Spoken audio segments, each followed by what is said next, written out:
Hey, welcome to our podcast. This is my friend Andrew. He's from UW, Hey guys.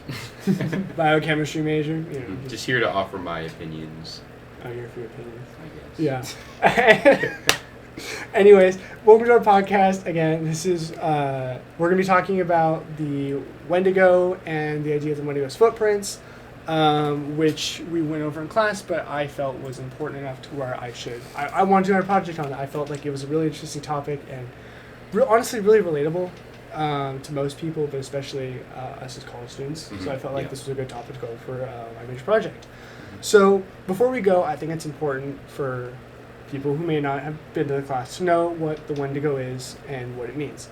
So the book that we went on in class is called Braiding Sweetgrass, and in this book article, the author basically establishes the Wendigo as this embodiment of selfishness and greed, and she talks about the origins of the Wendigo being this person who basically was just so greedy and so like ravenous for just like himself and whatnot. He basically became the Wendigo. There's this story that the Wendigo literally ate its own lips because of how like famished it was during its life, and just how it needed to just constantly eat, and that kind of embodies the selfishness and greed aspect of it. She quotes the scholar Basil Johnston, and literally the name Wendigo comes from the root meanings of fat excess and thinking only of oneself.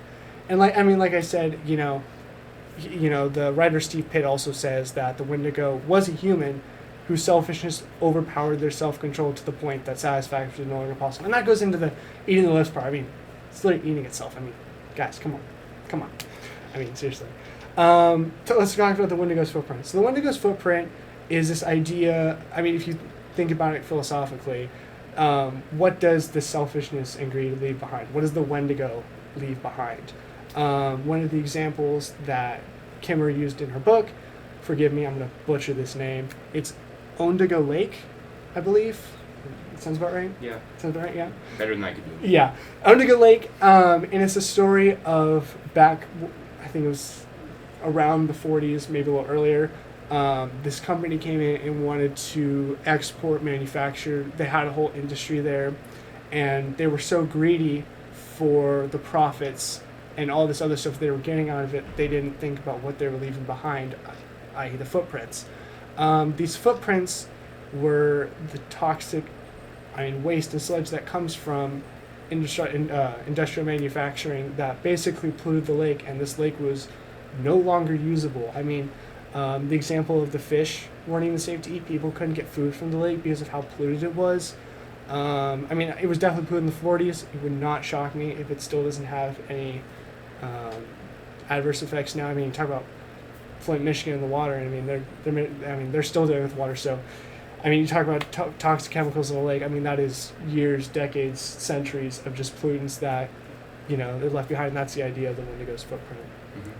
Mm-hmm. Do you have any examples that you think could be applicable to this? Some applications? Well, I guess first of all, yeah, like Jackson mentioned, the Wendigo is so consumed by greed. They're basically the representation of greed. And how do we where do we see greed in our world? I guess, well, I mean, even just like the quote said, pollution adjacent, global warming. Yeah.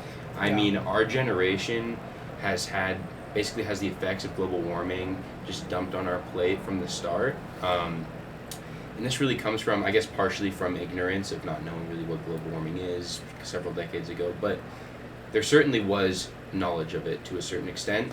And greedy people, they kept drilling their oil. They kept pumping out greenhouse gases.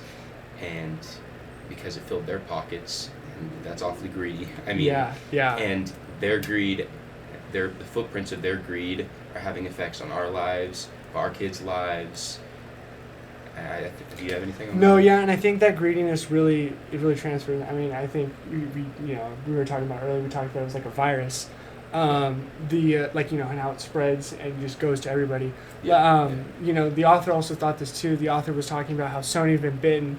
You can see them walking in malls, eyeing farms for housing developments, and even running for Congress. I mean, it's an unfortunate thing to say, but I mean, it's everywhere in Congress. You talk about people, lobbyists and like lobbying for, anti-environmental bills because they want to maximize profits and save.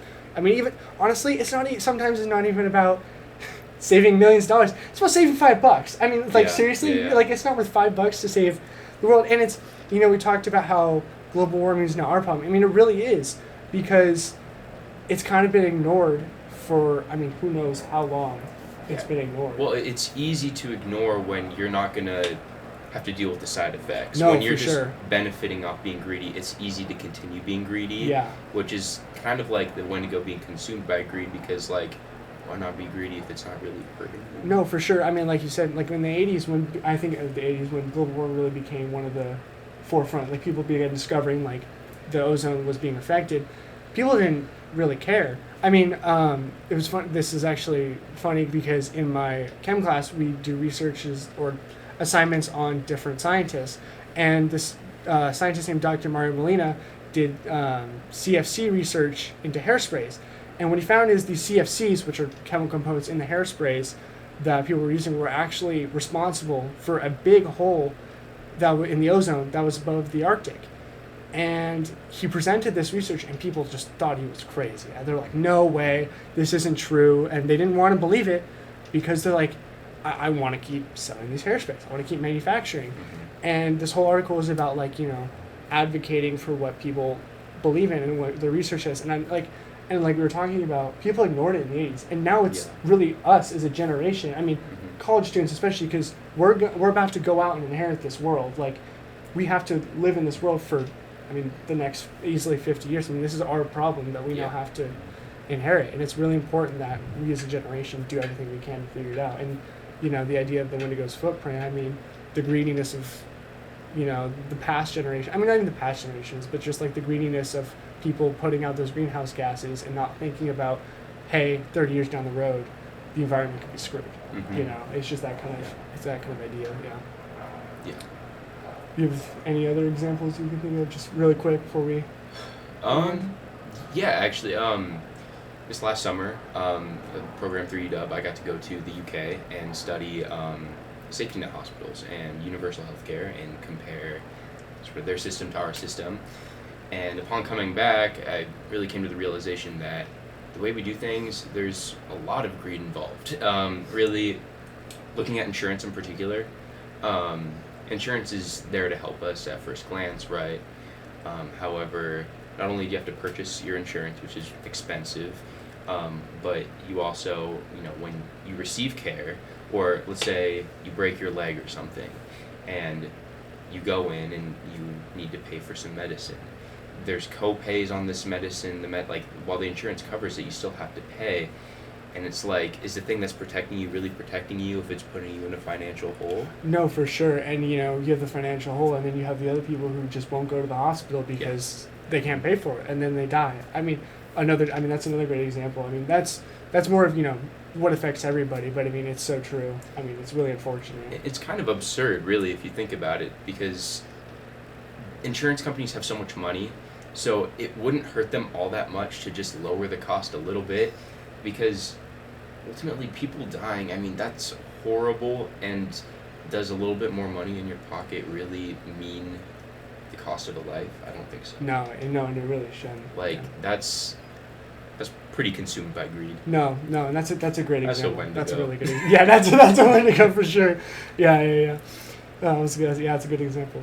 Anyways, just to wrap up before we finish up, just going over again, we talked about global warming and how it's just the adverse effects that it's had on us, especially the generation, but also that problem that it'll be 50 years from now that we as a generation now have to solve ourselves. And then we also talked about healthcare and insurance and paying for it, and we talked about being in London, seeing this idea of universal healthcare versus being in the U.S. and seeing people pay for it. It's you really even think they're Wendigos are all around us, guys. People are greedy. People want to pay for things. It's super unfortunate, but it's. What do you mean? What do you mean? No, that's crazy. No, it's greedy. The people who sent my face cam. Those people are greedy. Yeah. Context: I bought a face cam. It broke, and they sent it to me anyways. So Wendigo is that face cam company. Unbelievable. Anyways, guys, thanks for watching.